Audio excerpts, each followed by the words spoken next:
কার্যক্রম নিষিদ্ধ ঘোষণা বিষয়ে সরকারের পক্ষ থেকে যে প্রজ্ঞাপন জারি করা হয়েছে সেটি নিয়ে আওয়ামী লীগের নেতা কর্মীরা তো বটেই, সাধারণ মানুষ এমনকি সাংবাদিকদের অনেকের মাঝে যারা টকশোতে আলোচনায় যাচ্ছেন তাদের মাঝেও একটা ভয়ঙ্কর বিভ্রান্তির সৃষ্টি হয়েছে। শুধু বিভ্রান্তি নয়, রীতিমতো অনেকে আতঙ্কগ্রস্ত যে আওয়ামী লীগের নাম মুখে নেওয়া যাবে তো, আওয়ামী লীগ নিয়ে কোনো আলোচনা করা যাবে তো, আওয়ামী লীগের ভালো মন্দ কিংবা অন্য কোনো কিছুর সঙ্গে তুলনা করা যাবে তো, এরকম একটি যথার্থ আতঙ্ক কাজ করছে। এবং এই যে বিভ্রান্তির সৃষ্টি, এটি আমরা বলতে পারি সরকারের পক্ষ থেকেই সৃষ্টি করা হয়েছে। এটি অনিচ্ছাকৃত কিংবা ইচ্ছাকৃত কিনা সে সম্পর্কে জানি না, তবে এটুকু বলা যায় যদি ইচ্ছাকৃত না হয়ে থাকে তাহলে তো অবশ্যই এটি পরিপূর্ণভাবে খোলাসা করা উচিত। যদিও সরকারের প্রধান উপদেষ্টা প্রেস উইং থেকে একটি বিবৃতি দেওয়া হয়েছে, সেটিও অস্পষ্ট। আসলে আওয়ামী লীগের রাজনৈতিক কার্যক্রম বন্ধ করার বিষয় বা নিষিদ্ধ করার বিষয়ে যে প্রজ্ঞাপনটি সরকারের পক্ষ থেকে জারি করা হয়েছে সেখানে কি বলা হয়েছে অনেকেই পড়েছেন, তারপরে একটু বলি। এখানে বলা হচ্ছে যে বাংলাদেশ আওয়ামী লীগ এবং এর সকল অঙ্গ সংগঠন, সহযোগী সংগঠন ও ভ্রাতৃপ্রতিম সংগঠনের নেতাকর্মীদের বিরুদ্ধে আন্তর্জাতিক অপরাধ ট্রাইব্যুনালে বিচার কার্য সম্পন্ন না হওয়া পর্যন্ত বাংলাদেশ আওয়ামী লীগ এবং এর সকল অঙ্গ সংগঠন, সহযোগী সংগঠন ও ভ্রাতৃপ্রতিম সংগঠন কর্তৃক যে কোনো ধরনের প্রকাশনা, গণমাধ্যম, অনলাইন ও সামাজিক যোগাযোগ মাধ্যমে যে কোনো ধরনের প্রচারণা, মিছিল, সভা সমাবেশ, সম্মেলন আয়োজন সহ যাবতীয় কর্মকাণ্ড নিষিদ্ধ ঘোষণা করা হলো। পরতে পরতে কিন্তু বিভ্রান্তি। নেতা কর্মী বলতে কাদের বোঝানো হচ্ছে? ডেজিগনেটেড নেতা কর্মীদের সাধারণত তো ডেজিগনেশন থাকে না, দলীয় পদ পদবি, তারপরে ধরে নিলাম। কিন্তু এই কর্মী কোন পর্যায়ের কর্মী?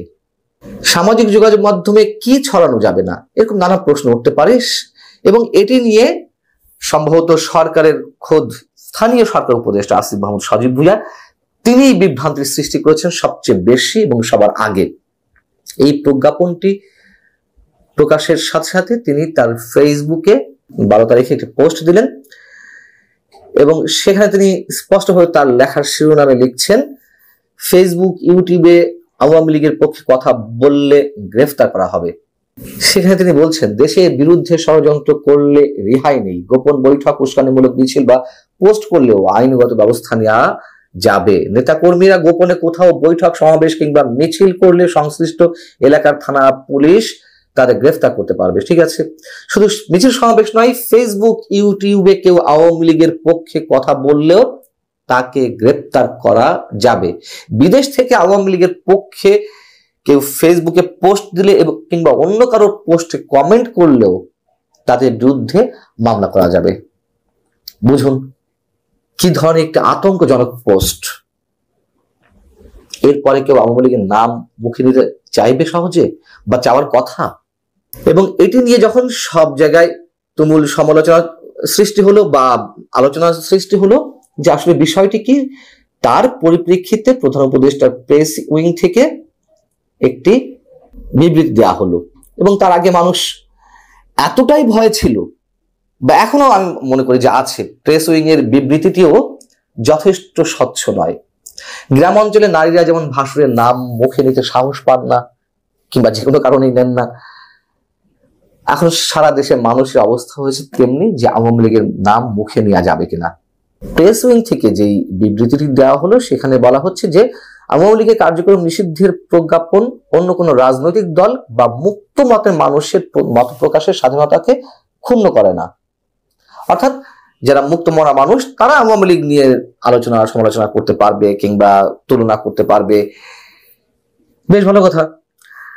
আবার বিবৃতিতে বলা হচ্ছে, প্রজ্ঞাপন অনুসারে আন্তর্জাতিক অপরাধ ট্রাইব্যুনালে বিচার কার্য সম্পন্ন না হওয়া পর্যন্ত আওয়ামী লীগ এবং এই সহযোগী বা ভ্রাতৃপ্রতিম বা সহযোগী সংগঠন আছে, অঙ্গ সংগঠন, এইগুলোর মাধ্যমে যে কোনো ধরনের প্রকাশনা, গণমাধ্যম, অনলাইন বা সামাজিক যোগাযোগ মাধ্যম, প্রচারণা, মিছিল, সভা সমাবেশ আগে যাচ্ছিল আর কি, সেটি এবার উল্লেখ করা হয়েছে যে এগুলো নিষিদ্ধ করা হয়েছে। এই নিষেধাজ্ঞা সংগঠনগুলো নেতা, কর্মী ও সদস্যদের জন্য প্রযোজ্য হবে। দেখুন, প্রথমে যেখানে আপত্তি জানিয়েছিলাম সেটি এবার এখানে যে সংগঠন, নেতা, কর্মী ও সদস্যদের জন্য প্রযোজ্য হবে। তো আওয়ামী লীগের সংশ্লিষ্ট নেতা কর্মী এটি বলতে কি বোঝায়? আওয়ামী লীগের যারা সমর্থক আছে সারা দেশে, যারা ভোটার, তাদেরকেও কি আমরা কর্মী হিসেবে ধরে নিব? আওয়ামী লীগের কত ভোটার আছে? 12 কোটি ভোটারের মধ্যে আওয়ামী লীগ আমরা যদি 35%, 30%, সেই হিসেবেও তো মোটামুটি 4 কোটি। আচ্ছা, 4 কোটি না ধরি, আরো কম ধরি, 25% কিংবা 20%, তাতেও তো প্রায় 2.5 কোটি।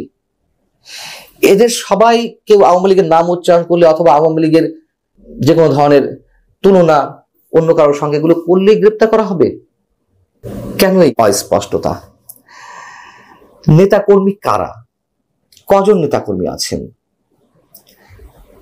আর যদি সত্যি সত্যি সেই কর্মীদের বোঝানো হয়, সমর্থকদের বোঝানো হয় বা ভোটারদের বোঝানো হয়, তাহলে এই কোটি কোটি মানুষের মুখ বন্ধ করে রাখা হবে?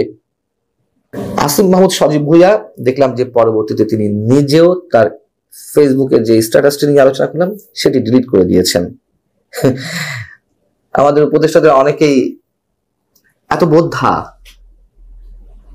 এতই বিপ্লবী যে কিছু ঘটার সঙ্গে সঙ্গে ফেসবুকে এক একটা ঘোষণা দিয়ে দিন, এক একটা স্ট্যাটাস দিয়ে দিন, পরবর্তীতে আবার একের পর একটা তুলে নেওয়া হয়।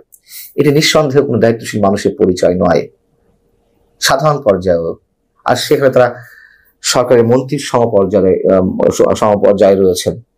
এই বিষয়টি আমরা যতটুকু বুঝি বা অনেকের কাছে আস্তে আস্তে ক্লিয়ার হচ্ছে, যদিও সেটি সম্ভব না সবার এরকম স্পষ্ট ধারণা নেওয়ার, যে সরকারের যে প্রজ্ঞাপন সেই অনুযায়ী আওয়ামী লীগের যারা ডেজিগনেটেড সদস্য পদ পদবি হোল্ড করছেন, তারা আওয়ামী লীগের পক্ষে কোনো মিছিল সমাবেশে ঘোষণা দিতে পারবেন না, বা অন্য কারোরটা শেয়ার করতে পারবেন না, বা তারা তাদের পক্ষে সাফাই গাইতে পারবেন না, বা যেই কারণে অভ্যুত্থানের আগে যেই হত্যাকাণ্ডগুলো কিংবা অন্যান্য নানান ধরনের ধ্বংসাত্মক কর্মকাণ্ড, এগুলোর সঙ্গে আওয়ামী লীগ বা তাদের সহযোগী সংগঠনগুলো জড়িত বিধায় তাদের বিচার শুরু হচ্ছে, তাই তো?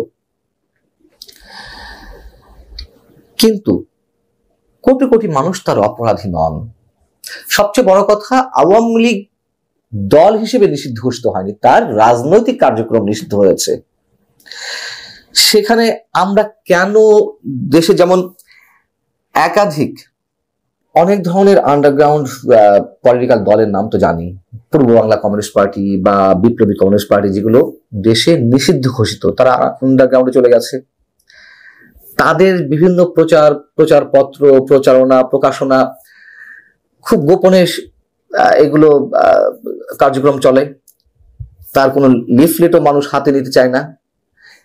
তো আওয়ামী লীগ যদি নিষিদ্ধ হয় সেক্ষেত্রেও এটা আমরা ধরতে পারতাম যে সে পর্যায়ে গেছে, কিন্তু আওয়ামী লীগ তো দল হিসেবে নিষিদ্ধ ঘোষিত হয়নি।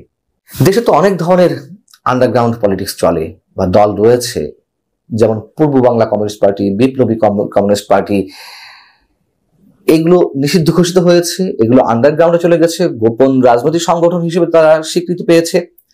আওয়ামী লীগ তো এখনো নিষিদ্ধ ঘোষিত হয়নি, কেবলমাত্র তার রাজনৈতিক কার্যক্রম নিষিদ্ধ ঘোষিত হয়েছে।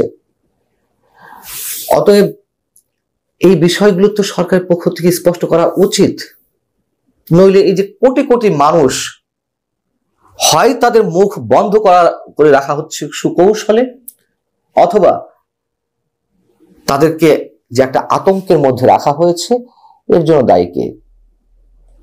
আমাদের মনে হয় এই বিষয়টি আরো ক্লারিফাই করা দরকার, পরিষ্কার করা দরকার।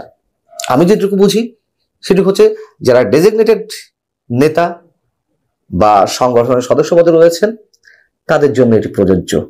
জানি না আমার কথাও আবার ভুল প্রমাণিত হবে কিনা। আল্লাহ হাফেজ।